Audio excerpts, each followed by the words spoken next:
Ողջույն Տիգրան։ Ողջույն։ Օրերս Բաքվից Երևան ժամանեցին ադրբեջանցի փորձագետներ, լրագրողներ հանդիպումներ ունենալու հայաստանյան քաղաքասարակության հետ։ Այս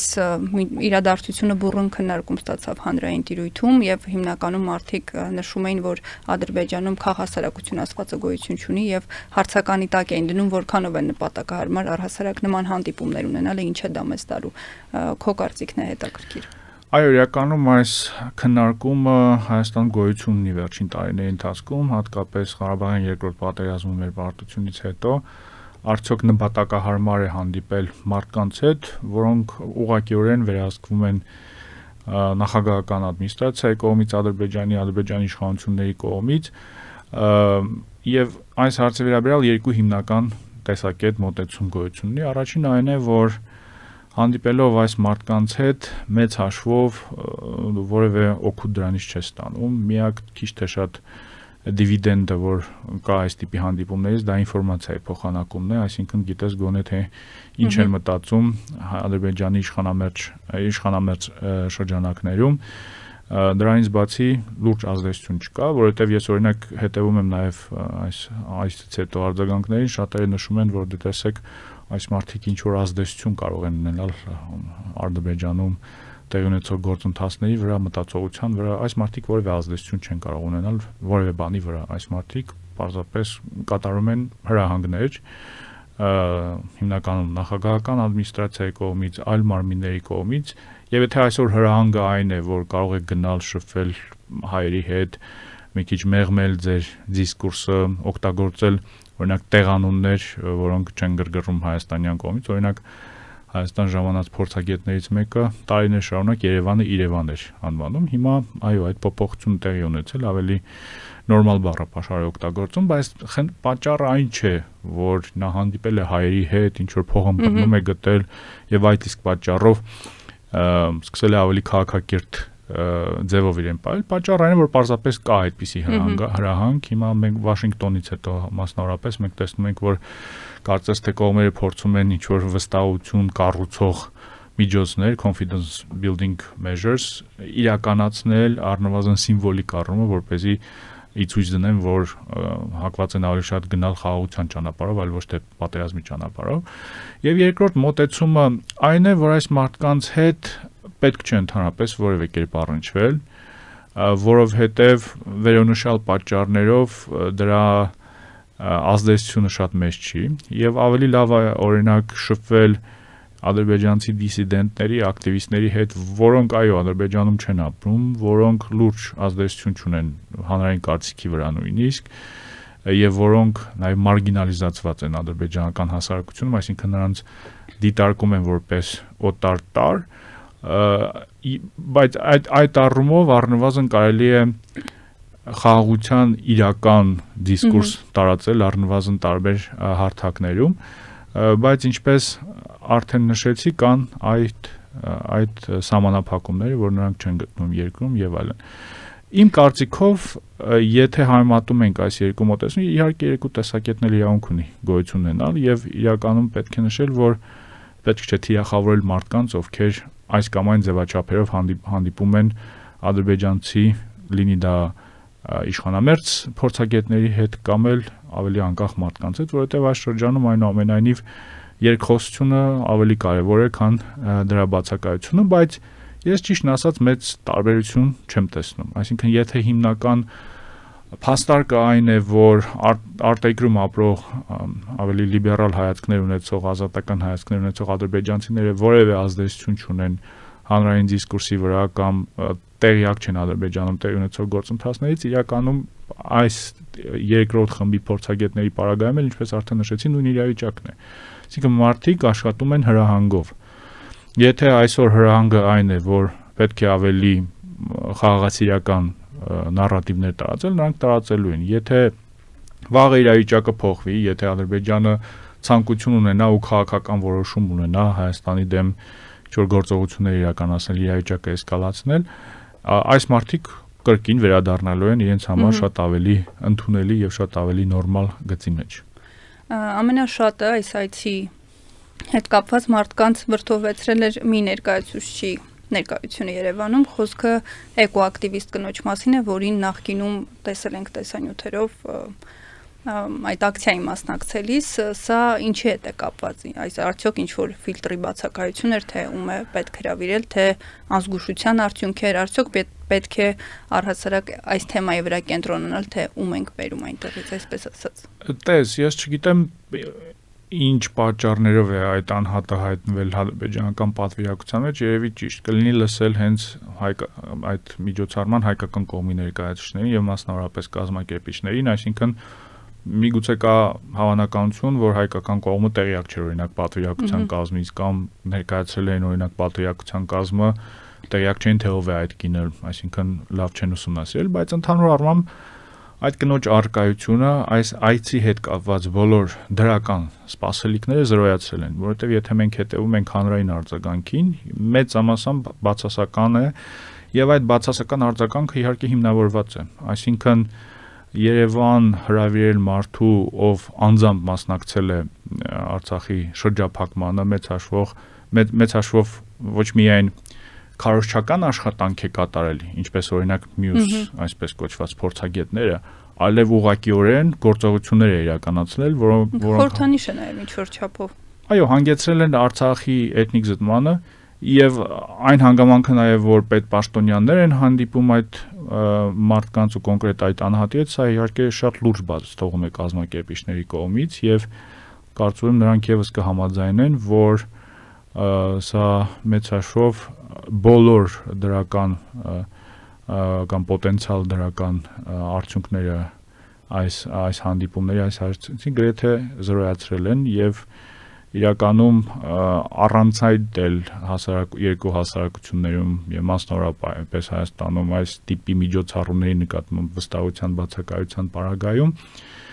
այս տիպի քայլերը, այս տիպի որոշումները, այս տիպի մարդկանց ներգրավումը ավելի է նվազեցնում այդ վստահության աշխարհը եւ նաեւ թիրախ է դարձնում կոնկրետ մասնակիցներին, ինչի մենք տեսանք վերջին օրերին սոցիալական ցանցներում։ Ինչպես դու նշեցիր, ամեն դեպքում երկխոսության գոյությունները լավ է, բայց այս դեպքում ինչպես է պետք խոսել ադրբեջանցիների հետ, եթե քաղաքասարակություն չկա, ունենք այն ինչ որ ունենք։ Տես, իրականում այո, սա շատ լուրջ դիլեմա է եւ երկու կողմերն էլ կարելի ասել ռացիոնալ փաստարկներ են բերում։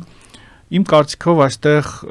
կարևոր է ճիշտ սահմանը գտնելը։ Այսինքն, եթե նույնիսկ ընդունում ենք այն կանխավարկածը, որ Ադրբեջանում ապրող փորձագետներից, լրագրողներից դժվար է գտնել իրապես անկախ մարդկանց, որոնք որևէ ազդեցության տակ չեն գտնվում իշխանությունների կողմից, միևնույն է նույնիսկ այս իրավիճակում կարելի է ինչ-որ ֆիլտրեր օգտագործել, այսինքն պետք է բացառել մարդկանց այդ շփում, որոնք ակնհայտորեն ֆաշիստական օրինակ բառապաշար են օգտագործել վերջին տարիների ընթացքում Հայաստանի հայերի նկատմամբ։ Ես նաև հետևելով արձագանքներին այսպիսի տեսակետ լսեցի, որ դե գիտեք, մենք էլ հրեշտակներ չենք, մենք էլ ադրբեջանցիների նկատմամբ ինչ-որ խոսույթներ ենք օգտագործել տարիներ շարունակ եւ այլն, բայց անհամեմատելի երևույթների մասին ենք խոսում։ Ես կողքից հետևում էի այս Track 2 գործընթացին տասնամյակներ շարունակ, կարելի ասել, եւ նաեւ ուսումնասիրել եմ ինչ-որ չափով, չի կարելի համեմատել հայկական կողմից, հայաստանյան կողմից այս տիպի միջոցառումներին երբևէ մասնակցած մարդկանց մեծամասնությանը այս տիպի մարդկանց հետ, որովհետեւ իհարկե հասարակության մեջ կային ավելի ռադիկալ տեսակետներ, միգուցե ոչ թե միգուցե, այլ վստահաբար շատ մարդիկ Հայաստանում եւս օգտագործում էին բառապաշար, որոնք իրենց բնույթով խտրական էին, բայց կոնկրետ խաղաղաշինական պրոյեկտներին հայկական կողմից մշտապես մասնակցել են քաղաքասարակության անդամները, անկախ մարդիկ, որոնք նաև իրենց բարոյական եւ գաղափարական կեցվածքով համապատասխանում են այդ ձևաչափին, այսինքն Track 2 ձևաչափին, խաղաղասիրական ձևաչափին։ Եվ այդ առումով համեմատել ու թերագնահատել այս փաստարկը հակադրելով հայաստանյան իրողությունը դրան այդքան էլ լուրջ չէ, բայց վերադառնալով ասածից պետք է ճիշտ բալանսը գտնել։ Երևի պետք է խոսել այդ մարդկանց հետ, բայց առաջին հերթին պետք է հասկանալ, ով բացի լինելով քարոզիչ ունի նաև իրապես ինչ որ ազդեցություն որոշում կայացնող։ Ես կարծում եմ այդպիսի ադրբեջանցի փորձագետներ կան եւ նաեւ հետեւել այդ մարդկանց պահվածքին, առնվազն սոցիալական ցանցերին, որովհետեւ եթե մենք լեգիտիմացնում ենք ակնհայտորեն ֆաշիստական բառապաշար, ֆաշիստական ուղերձներ օգտագործող մարդկանց, մենք չունենք որևէ հստակ պատասխան, թե արդյունքը ինչպիսին է լինել, այսինքն այդ լեգիտիմիզացիան կարող է շատ ավելի վատ արդյունքներ ունենալ, քան այն, որ հիմա կան ինչ-որ շփումներ։ Եվ նույնը վերաբերում է օրինակ ադրբեջանական տարբեր լրատվամիջոցների հարցազրույցներին։ Կրկին